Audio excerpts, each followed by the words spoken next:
What if merong isang student naka-score ng 50 instead of 10? Naku, mababago ba ang lahat? Tingin niyo, magbabago ba lahat 'yan? Of course, puwedeng mangyari ang lahat. Bakit? Puwedeng may impact 'yan sa kanila. Bakit? Ang tawag natin dito sa napakalayong, data ay outlier. Isipin mo, 6 ang kumuha ng test, tapos ang score nung isa 10, yung isa 11, yung isa 12, yung isa 9, yung isa 10, tapos may isa ang nakuha 100, may tawag diyan. Ang tawag diyan ay outlier. So when you look at this dataset, lahat sila 'no, parang, 10 to 12 lang, 9 to 12 lang ang score. Tapos biglang may 100. Naku, itong 100 na 'to, anong gagawin nito? Hahatakin nito ang mean. 'Yan ang gagawin ng outlier. Hahatakin niya yung mean, magbabago yung average. So, kung kayo ay mag-a-add, paki-compute niyo nga ang average nito, 10 plus 11 plus 12 plus 9 plus, 10 plus, biglang, 100. So, anong mangyayari dito and then divide by ilan ba yung number na yan? Divide by 6. So, 10 plus 11 plus 12 plus 9 plus 10 plus 100. Compute muna and then divide by 6.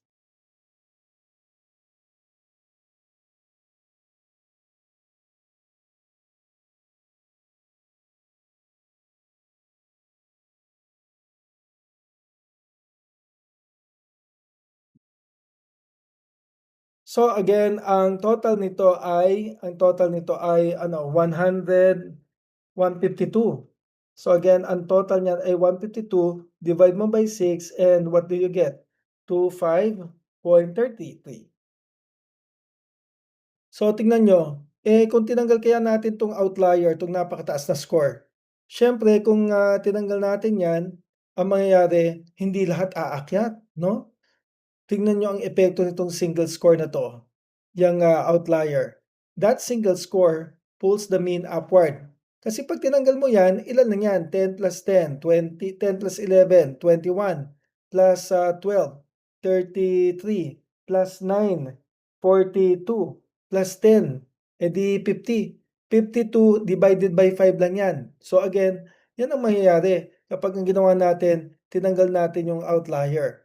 So 'pag tinanggal mo ang outlier, ang magiging score mo ay 52 divided by 5.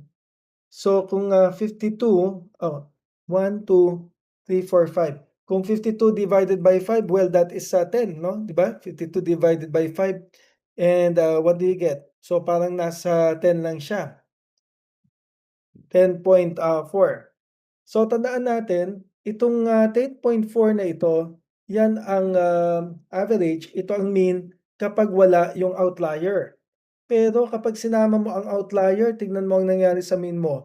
Hindi 10.4, ang mean mo ay 25.33. Pero tignan natin ang middle ng dataset. Ano ba ang middle ng, dataset? Parang hindi naman umuga, hindi naman gumalaw. Pag-usapan natin 'yan mamaya. So, tandaan natin 'no, yung mean minsan ito ay nakakagulo, misleading, lalo na kapag merong outliers. Yung akala mo ang tataas ng score nila kasi 25.33, yung pala may isa na sobrang taas ng score na humatak sa buong data set.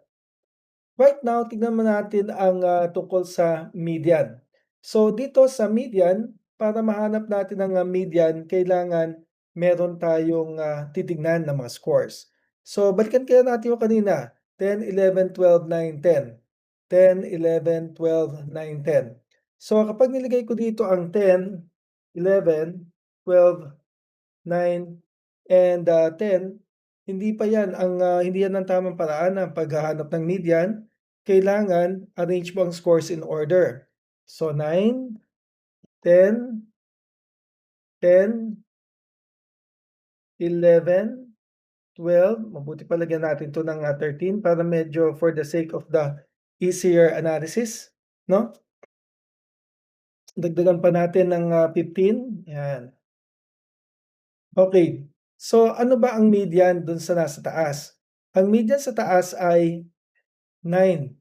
Pero mali yan. Kasi dapat bago mo mahanap ang median kailangan mo muna i-sort. Puwedeng descending, ascending, basta mahalaga yung nasa gitna. So itong nakikita natin dito, tatlong scores. May, student nakakuha ng 9, may student nakakuha ng 10, may student nakakuha ng 10. Dito naman may student na nakakuha ng 12, may student na nakakuha ng 13, may student na nakakuha ng 15. So again, ano ang median? Eh di yan, yang 11. Ngayon, isipin natin, papaano kaya kung biglang merong outlier? Instead na 15 ang nasa dulo, 150. Naku po. Ang 150 'pag dinagdag mo diyan, naku, ang mean apektado. Mean will go up, 'di ba? 'Yun ang nakita natin kanina. Kapag mean, the mean will increase kapag merong outlier. Pero ang median, tignan niyo, ang median hindi apektado, 'no? Hindi siya apektado, resistant. Kumbaga walang epekto sa kanya. Meron siyang resistant to extreme values.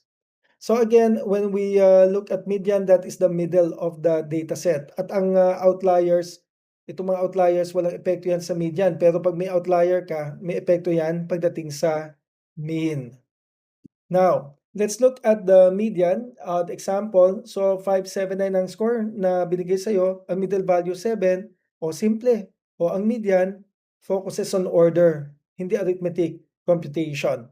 So another one, paano kung ganito ang median? 5, 7, 9, 11. Naku, wala tayong makita sa gitna. Walang single middle. So ina-average natin yung two center values. 7 plus 9 equals 16. 16 divided by 2 equals 8. O, edi ano ang median nito? Edi ang median nito ay magiging 8. Let's now look at the mode concept. Pag sinabing mode, most frequent score. So, again, ang most frequent score. So, halimbawa, hindi nauulit yung score na yon. Yung ibang mga bata nakakuha, yung ang mga score ng mga 5 bata ay yung isa 9, yung isa 10, yung isa 11, yung isa 12, yung isa 13. Oh, walang most frequent score. Bakit? Eh patay-patay sila eh. Lahat sila eh titig-isa. Isang naka 9, isang naka 10, isang naka 11, isang naka 12, isang naka 13. Pero kung dalawa ang naka 13, yun ang mode. Kung dalawa ang naka 15, yun ang mode. So ano ang mode? The most frequent score.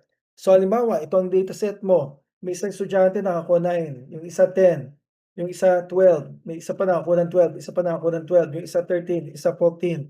Alam na natin, ano ba ang laging lumilitaw na score or data? Eh di 12, kaya ang nangyayari dito, merong mode. Ito yung tinatawag natin na mode.